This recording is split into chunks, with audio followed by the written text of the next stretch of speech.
प्रहलाद के बेटे विरोचन हुए। प्रहलाद के बेटे कौन हुए? विरोचन। और विरोचन के बेटे कौन हुए? बलि, राजा बलि, विरोचन के बेटे। यानी प्रहलाद के नाती ही थे बलि।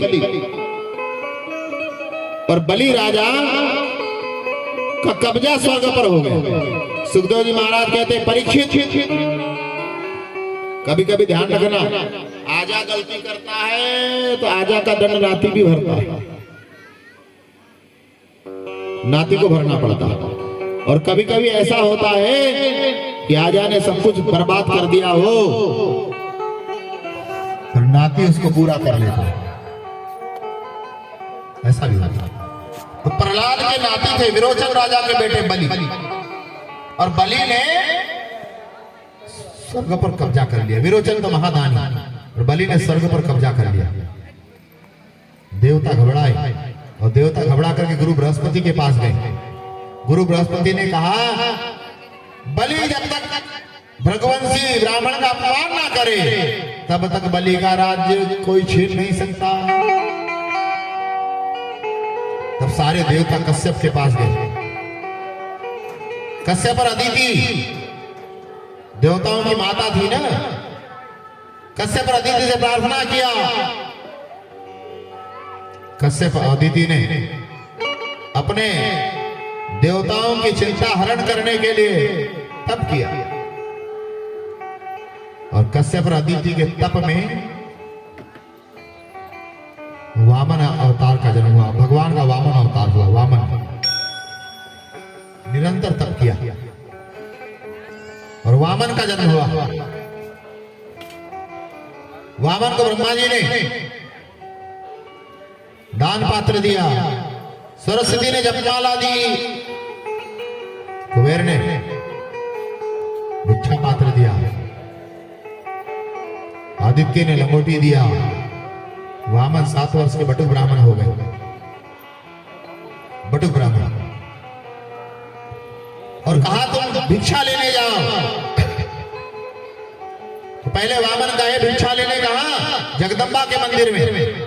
वामन गए भिक्षा लेने, और वहां से भिक्षा लाया। गुरु बृहस्पति के पास लाके भिक्षा दे दी वामन ने।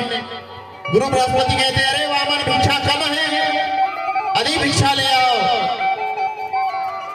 वामन पूछते हैं, गुरुदेव अधिक भिक्षा कहाँ मिलेगी?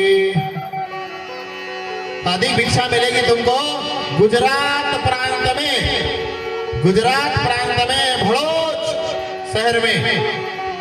अभी गुजरात में भड़ोच है, वहां बलि राजा तप कर रहे हैं, अश्वमेध यज्ञ कर रहे हैं। जाओ, स्वर्ग के आधिपत्य है उनके हाथ में, वहां तुमको भिक्षा मिलेगी, वहां मिलेगी, वहां जाओ। तब वामन जो है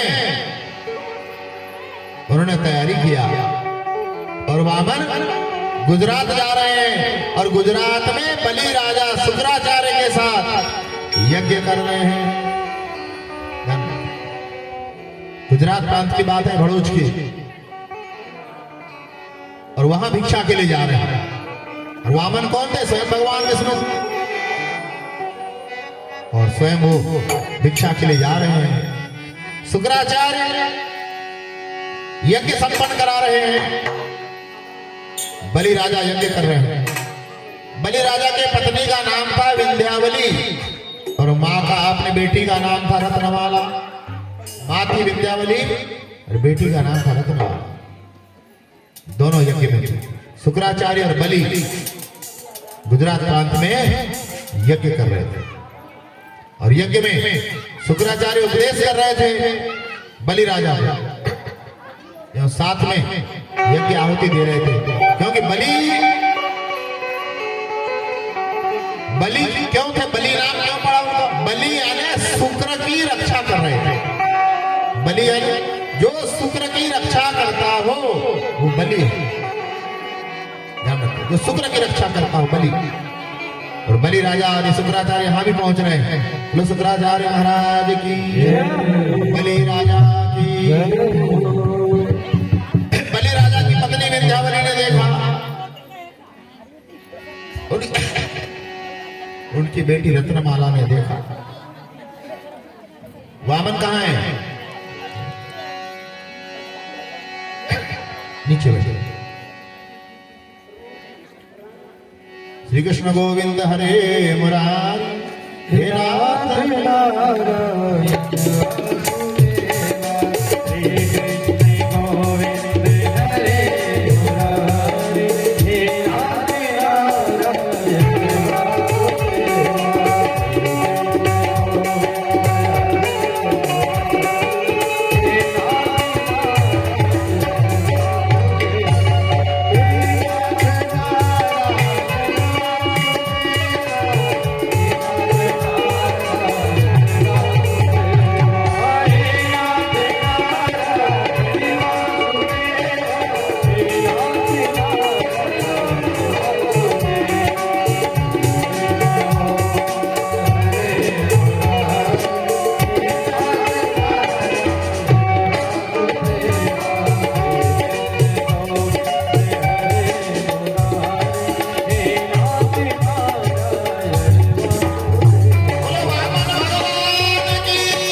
वामन आए, वामन को देखते रह गए सब सभा के लोग। कहाँ के? गुजरात के, भड़ोज के। तो जो बलि राजा की बेटी थी, उसने जब देखा वामन को, देखते रह गई।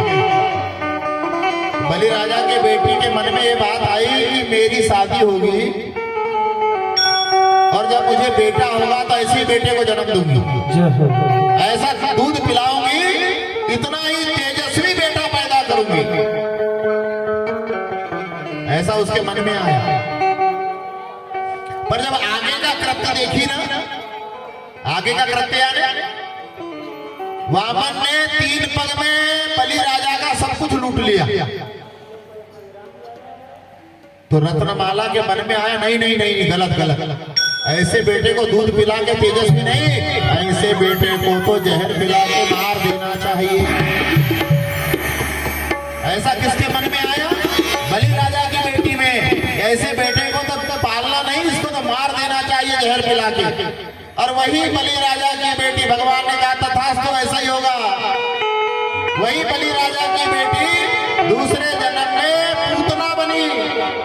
पूतना बलि राजा की बेटी है। उसने कहा कि ऐसे बेटे को तो इसने मेरे बाप को लूट लिया, ऐसे बेटे को तो जहर पिला के मार देना चाहिए। इसलिए भगवान कहते हैं, अभी आप यहाँ बैठे, आपको लगता है हमारे गांव के लड़के, नहीं, ऐसा यदि देखोगे तो तुमको कोई लाभ नहीं है। ये भगवान के रूप में है। अभी भगवान है, वामन बैठे हैं, बलि है, शुक्राचार्य है। इसी भाव में देखो, जाकी रही रे भावना जैसी, प्रभु मूर्ति देखी तैसी।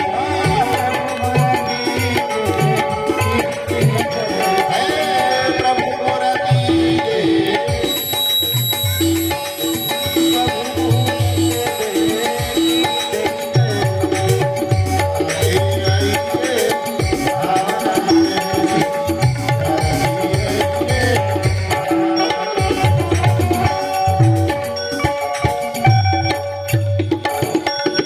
जाकी रही रे भावना जैसी, प्रभु मूरत देखी हूँ।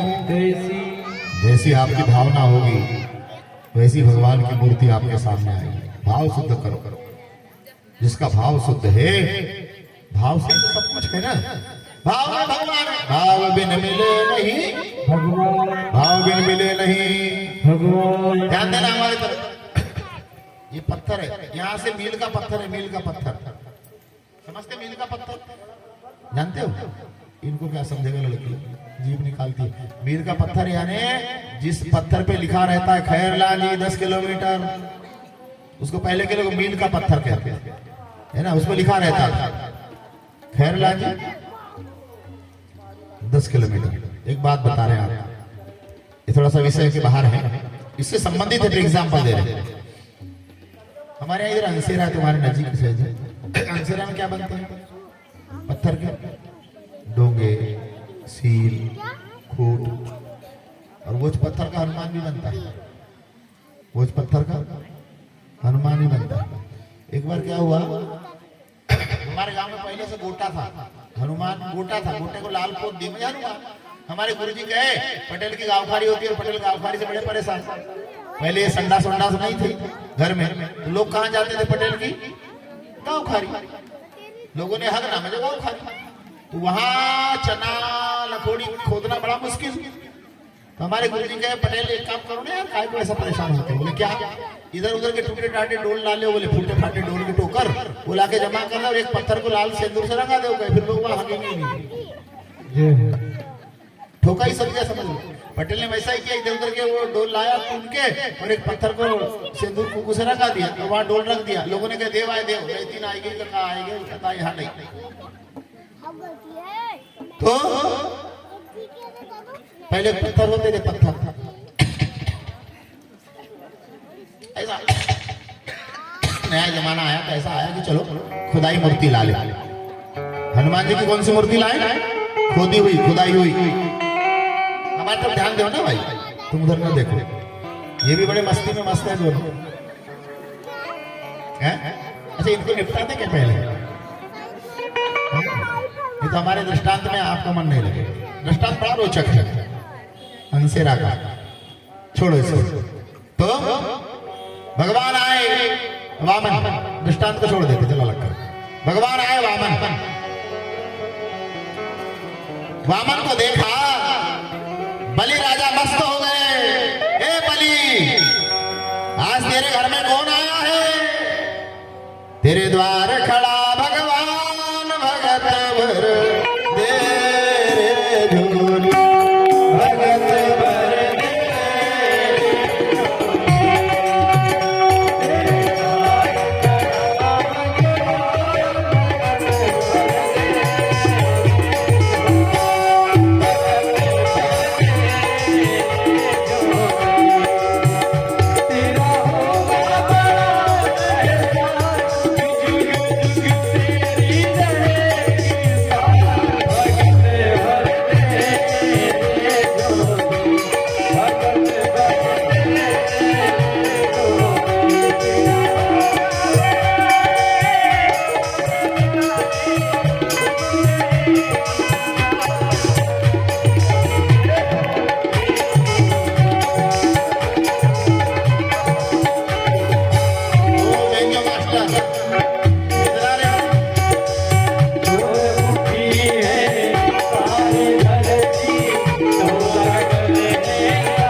वामन कहते हैं बलि, मैं यहां सोच समझ के आया हूं, जानबूझ के आया हूं, मैं दान लेने आया हूं। मैंने सुना है कि तेरा दादा भगवत भक्त हुआ, तेरा दादा भगवत भक्त हुआ और तेरे पिता विरोचन जैसा कोई दानी नहीं हुआ, और तेरे जैसा स्वर्ग पर आधिपत्य करने वाला कोई नहीं हुआ। सो मैं मांगने आया। बड़े खुश हुए बलि राजा। बलि राजा कहते मांग लो। तो बोले मैं ज्यादा कुछ नहीं मांगूंगा, 3 पग पृथ्वी चाहिए। कितनी चाहिए? 3 पग। बलि राजा हंसने लगे। 3 पग? तुम छोटे से बालक हो, 3 पग पृथ्वी होगी? 3 पग पृथ्वी होगी कितनी? कम से कम 3 गांव मांग लो। 3 गांव, 3 ग्राम पंचायत में दे देता हूं अपने तुमको दान में, 3 गांव की मालगुजारी दे देता हूं। बोले नहीं। वामन कहते मैं संतोषी ब्राह्मण हूं, संतोष हूं, लोभी नहीं, मैं 3 पग पृथ्वी चाहिए। तो बाजू में शुक्राचार्य थे। शुक्राचार्य समझ गए ये वामन जो है ये छलने आया है, ये विष्णु है साक्षात। बलि तो इसको नहीं जान रहा, इसको बच्चा ना समझ, ये वामन है, इसका विराट रूप जब देखेगा तब तेरे समझ में आएगी। शुक्राचार्य जानते थे ये बलि, क्योंकि शुक्राचार्य को अपने चेले का मोह था कि मेरा चेला बर्बाद ना हो। शुक्राचार्य कहते हैं बलि तू अपने पग से 3 पग पृथ्वी दे, अपने पग से, इसके पग से नहीं। समझाते हैं। पर शुक्राचार्य के सामने बलि कहते हैं गुरुदेव आप कहते हुए वामन भगवान है, विष्णु है, इससे बड़ी बात क्या हो सकती है? आज विष्णु मेरे दर पे आया है। शुक्राचार्य कहने लगे मेरा शिष्य अहंकार बस में नहीं समझ रहा है मेरी बात। तो शुक्राचार्य ने क्या किया? वामन के हाथ में कमंडल था, जल था, क्योंकि जल से संकल्प लिया जाता है। तो शुक्राचार्य ने मत्स्य का रूप लेकर के उस कमंडल के जल में, उस कमंडल में छिद्र करके जल को नीचे गिराने लगे। कि जल जब नीचे गिर जाएगा तो ये संकल्प ही नहीं लेगा। भगवान विष्णु जान गए, शुक्राचार्य की चाल को समझ गए। भगवान विष्णु ने दूब का टुकड़ा लिया, दुभारी कहते हैं, उसका टुकड़ा लिया और शुक्राचार्य की आंख पे मार दिया, जिससे शुक्राचार्य की एक आंख फूट गई।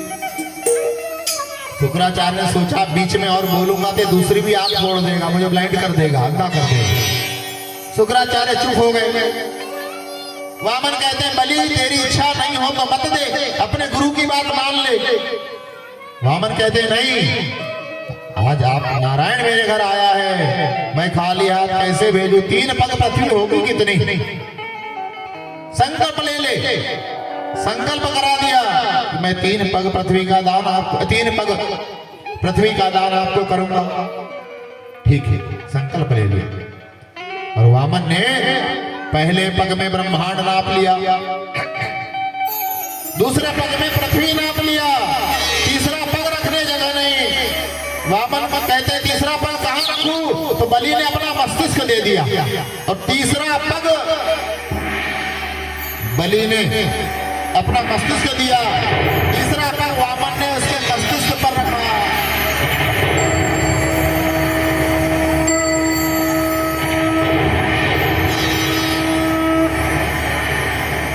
बोलो वामन भगवान की जय हो। तीसरा पग वामन के, बलि के मस्तिष्क पर थोड़ा देर तक रखो। आरती नजदीक, सर झुकाओ, नीचे खड़े रहो, नीचे से सर झुकाओ, पैर रखो, राइट हैंड, राइट पैर, राइट पैर, राइट पैर कौन सा है? राइट में इस तरफ वाला पैर।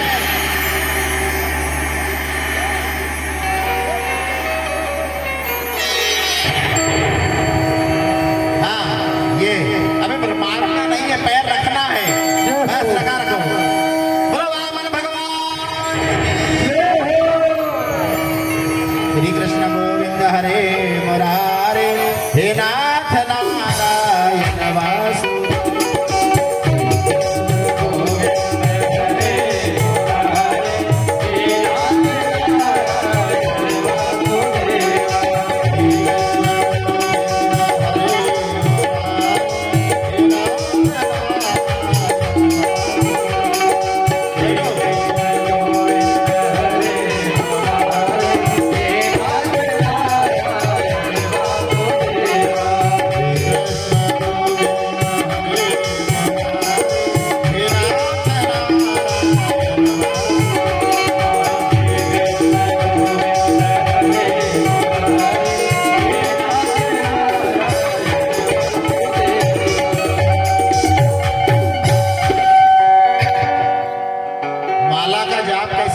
चाहिए।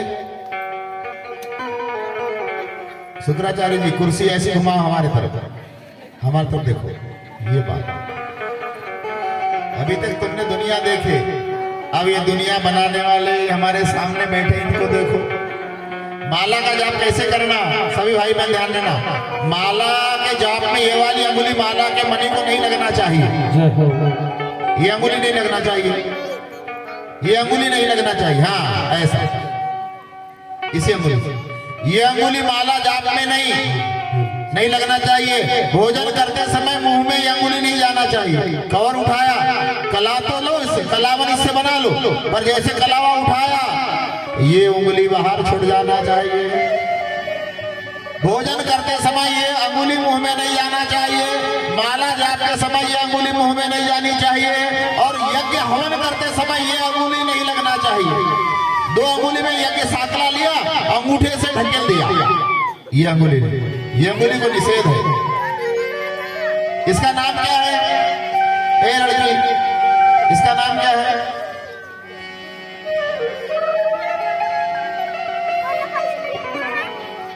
साइलेंस।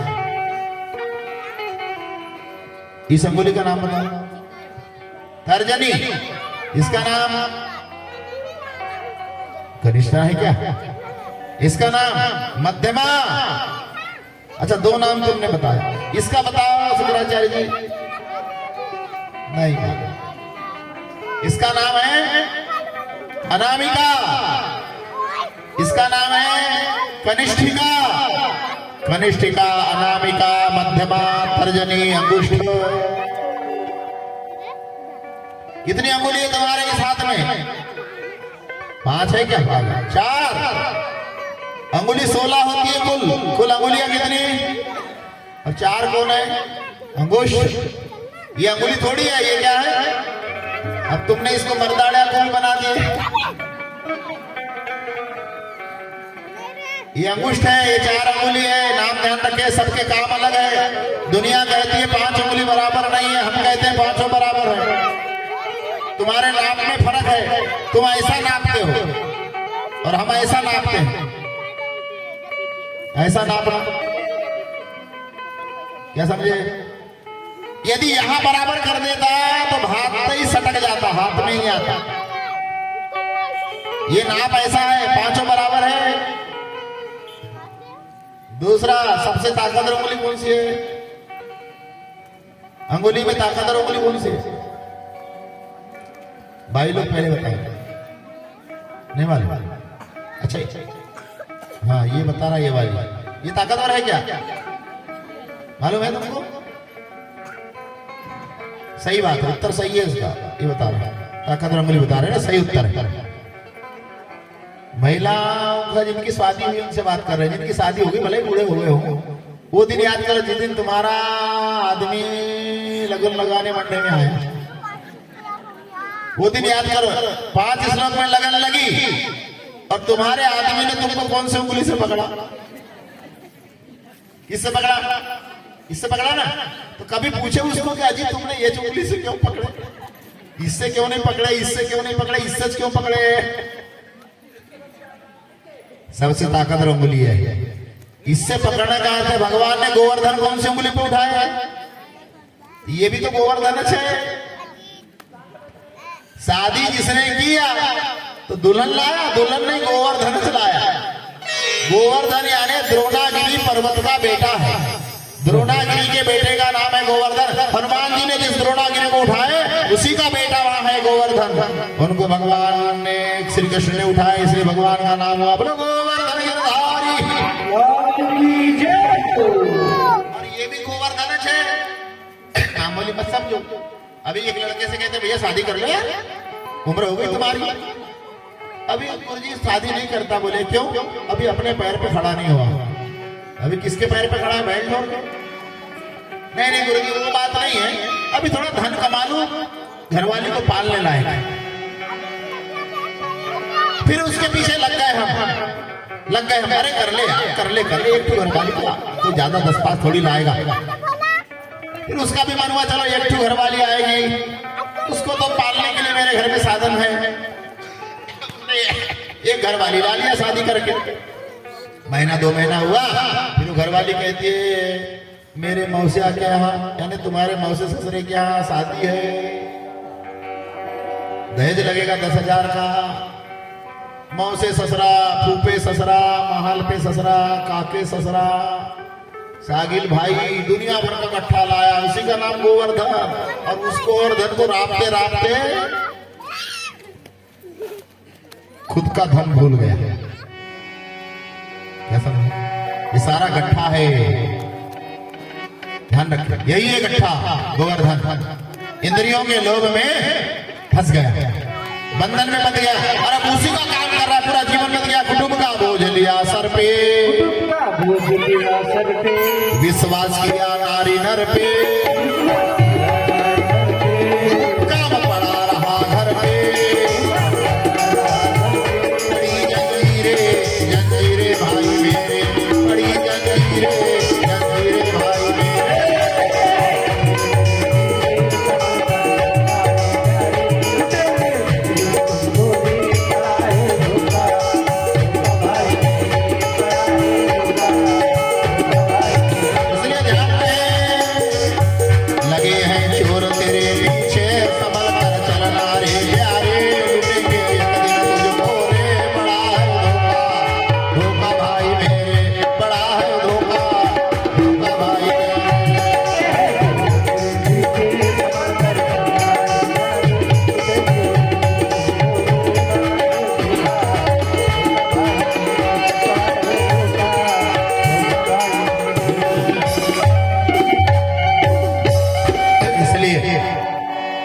क्रोध, लोभ, मोह, माद, मत्सर, ये सारे चोर जो हैं ये हमको लूट लेते हैं।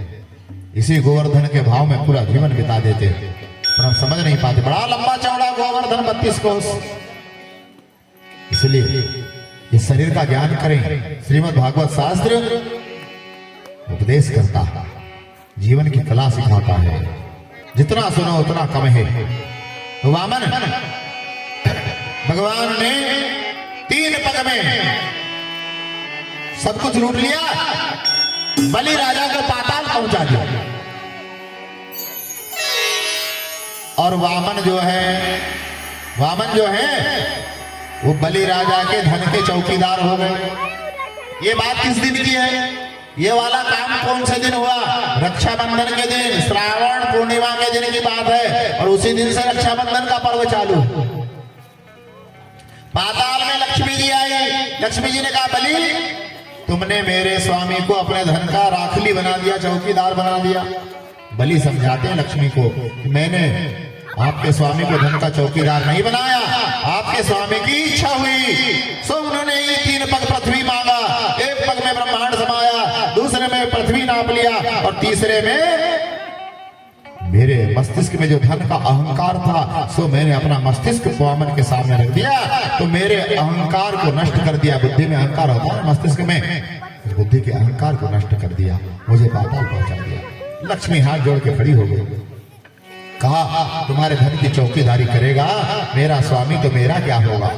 इसलिए लक्ष्मी कहती है बलि आज से मैं तुम्हें अपना भाई मानती हूँ, मैं तुम्हारी बहन हूँ, और बहन की रक्षा करना भाई का कर्तव्य होता है। इसलिए लक्ष्मी जी ने एक धागा लिया और बलि राजा के हाथ में बांध दिया। ये नमो बलि राजा दानवंदो महाबल तेन तो नाम रक्षाबंधनम चल चल चल। ये पंडित जी आपके घर आते हैं रक्षाबंधन के दिन रक्षा सूत्र बांधते हैं और यही बात कहते हैं नमो बलि राजा दानवंदो महाबल। बलि राजा जैसा दानवीर इस सृष्टि में कोई नहीं हुआ। तेन तो नाम रक्षाबंधनम मां चलो ये रक्षाबंधन का पर्व उसी के नाम से युगो युगो तक चलेगा। और इतने में प्रहलाद आ गए।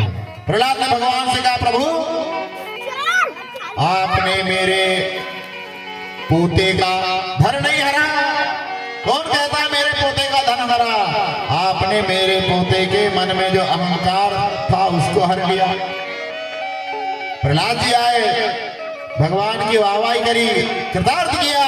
ये जो धन का अहंकार बुद्धि में आ जाता है उसका आपने हरण किया है। और ऐसा करके बलि राजा वामन भगवान की आरती करते हैं।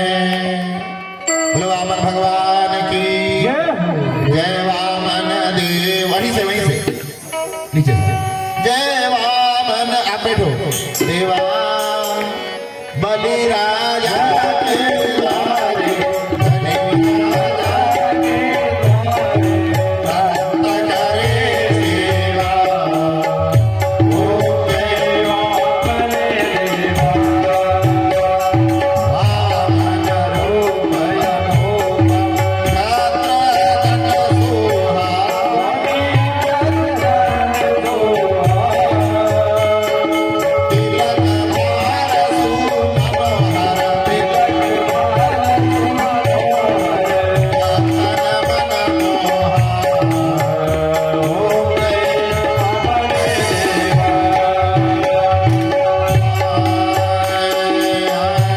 आगम निगम पुराण बखाने मुखमंडल शोभा स्वामी मुखमंडल शोभा सुगरण कुंडल भूषण हार पड़े ग्रीवा ओम देवा बलिरथशाला याचे भूमि दीन बला भूमि दीन बला दीन पाव है थोड़ी दीन पाव है थोड़ी बलि अधिकार करा ओ देवा प्रथम पाद गयो ब्रह्मलोचने तूने धार धरा तूने धार धरा तृतीया पाद तक में तृतीया पाद तक में बलि अभिमान हरा ओम देवा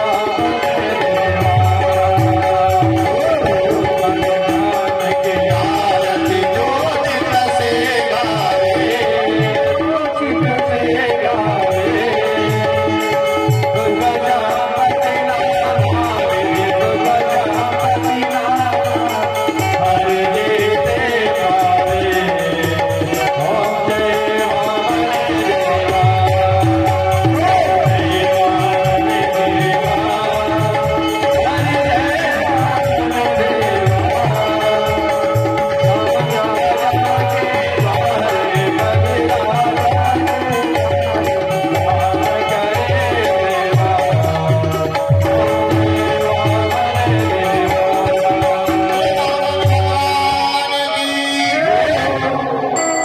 वामन को विदा कर आरती रखते हैं श्री भागवत भगवान